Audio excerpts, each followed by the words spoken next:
हम तुमसे मिलवे आई मंदिर जाने की बानी, तुमसे मिलवे आई मंदिर जाने की बानी।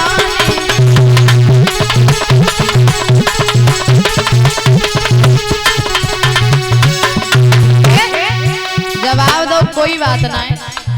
जैसे तुम हमसे मिलने के लिए आई हो मंदिर जाने के बहाने, लेकिन एक बात बताओ द्रौपदी, जब सवेरे हमने तुम्हें देखो तो तुम बनाई पतरी पतरी सी थी और अचानक तुम्हारा ये शरीर भूल कैसे गया? अब जवाब दो, फूलो ना मोटे ना भाई, लेकिन जब से तुम्हारी और हमारे नैन कुआ पे मिली गए बोली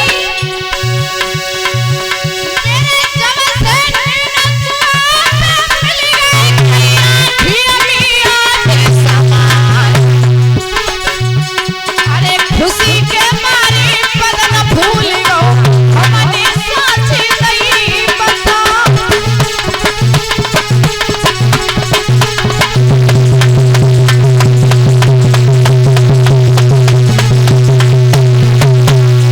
जैसे ही कीचक आगे मिलने के लिए बढ़ा तो क्या हुआ दादा?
जैसे ही कीचक आगे बढ़ा, गले से लगने के लिए भीम ने साड़ी तो एक तरफ हटा करके रख दी, दोनों में युद्ध होने लगा। और जब दोनों में युद्ध हुआ तो रात भर युद्ध हुआ, सुबह आकर के भीम ने कीचक को मार दिया। और जब ये बात दुर्योधन को पता चली है कि भीम मारा, वो कीचक मारा गया, समझ गया है भीम के अलावा इसे कोई नहीं मार सकता, क्योंकि कीचक में भी 10,000 हाथियों का बल था, उसे कोई साज मारने वाला नहीं था।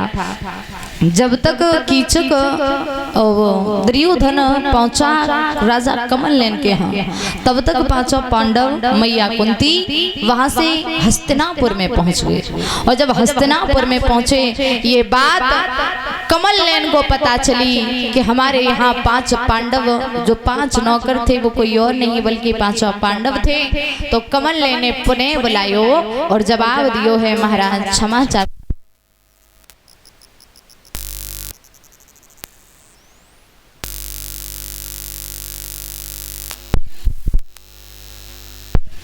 हेलो हेलो हेलो जवाब दिया है राजा कमलनैन ने पांडवों से, पांडव हमसे बहुत बड़ी गलती हो गई। आप 1 साल तक हमारे यहाँ काम करते रहे और हमें भनक भी नहीं लगी। आप एक काम कीजिए, जिस बच्ची को आपने नृत्य गान सिखाया, आप हमारी बेटी के साथ में अपना विवाह कर लो। जैसे इतनी बात कही तो अर्जुन ने जवाब दिया, क्षमा चाहते हैं राजा कमलनैन, इस बच्ची ने मुझे अपना गुरु माना है और भला गुरु की ये हैसियत नहीं है कि अपनी शिष्या के साथ में शादी कर ले।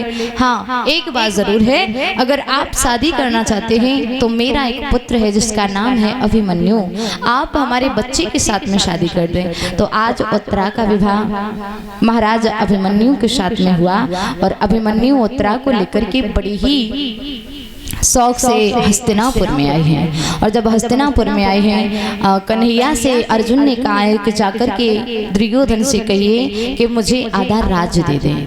अब माधव ने जाकर के दुर्योधन से कहा कि दुर्योधन आप पांचों पांडवों को आधा राज्य दे दीजिए। जैसी इतनी बात कही तो दुर्योधन ने जवाब दिया कि अगर पांचों पांडव आधा राज्य चाहते हैं तो हमसे युद्ध करें, और बिना युद्ध किए हम सुई की नौकी बराबर की भी भूमि नहीं दे सकता।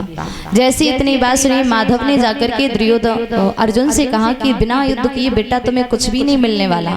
जैसे ये कहा तो अर्जुन ने एक बार फिर से कहा कि सोच लो, जाकर के बोलो आधा राज्य नहीं तो 5 गांव दे दे। अब माधव ने फिर जाकर के कहा कि आधा राज्य नहीं तो 5 गांव दे दीजिए। दुर्योधन ने फिर से मना कर दिया कि बिना युद्ध किए मैं 5 पांडवों को सुई की नौकी की बराबर की भूमि नहीं दे सकता। आज दादा युद्ध की तैयारियां हुई, और जब युद्ध की तैयारियां हुई हैं, कन्हैया ने द्रौपदी से कहा कि जाकर के भीष्म पितामह से आप आशीर्वाद ले लें। भीष्म पितामह सो रहे थे। सुबह के वक्त पहुंची द्रौपदी चरणों की तरफ खड़ी हो गई। जैसे ही भीष्म पितामह के नेत्र खुली, चरणों को स्पर्श किया, आशीर्वाद लिया, और उसी समय महाराज भीष्म पितामह ने जवाब दिया है आप सदा सुहागन रहो। जब सदा सुहागन होने का आशीर्वाद दिया तो दोनों हाथ जोड़ करके द्रौपदी ने कहा कि एक तरफ सदा सुहागन होने का आप आशीर्वाद दे रहे हैं तो दूसरी तरफ हमारे पतियों को मारने की योजना बना रहे हैं। अरे आप ये कैसे कर सकते हैं? और जब ये कहा कि द्रौपदी तुम, बोले मैंने तो दुर्योधन की पत्नी समझ करके आशीर्वाद दिया। बोले जो भी हो आशीर्वाद तो अब आप दे चुके हो। बोली बेटा अगर मैंने तुझे आशीर्वाद दिया है तो जा, मेरा तुझसे वादा है मैं अपने प्राणों को त्याग दूंगा, लेकिन तेरे पतियों के ऊपर कभी आंच नहीं आएगी। ये आशीर्वाद लेकर के द्रौपदी महाराज आई है महलों में। और जब महलों में आई है, आज दुर्योधन कन्हैया के पास पहुंचा, जवाब दिया एक बात बताओ तुम किसकी तरफ रहना चाहते हो? कन्हैया ने जवाब दिया कि हम अगर जिसकी तरफ रहेंगे हम सिर्फ रथ हाँकेंगे ना कि युद्ध। युद्ध हमारे बस से बाहर। अगर आप अपना रथ हकवाओ तो बताओ तुम्हारे संगे चलें। बोले रथ हाँकोगे तो हम कहा चाट डालेंगे।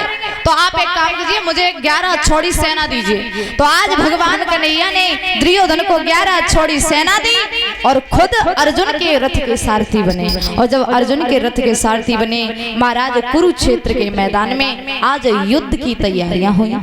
और जब युद्ध की तैयारियां हुई दादा, बताया जाता है अपने बड़ी बुजुर्गों को देख करके महाराज अर्जुन के हाथ पैर कांपने लगे। और जब अर्जुन के हाथ पैर कांपने लगे, कहने लगे हैं माधव से माधव ये हमारे सभी बड़े बुजुर्ग लोग खड़े हैं, भला मैं इन पर बाण कैसे चलाऊं? और जैसे इतनी बात कही अर्जुन बोले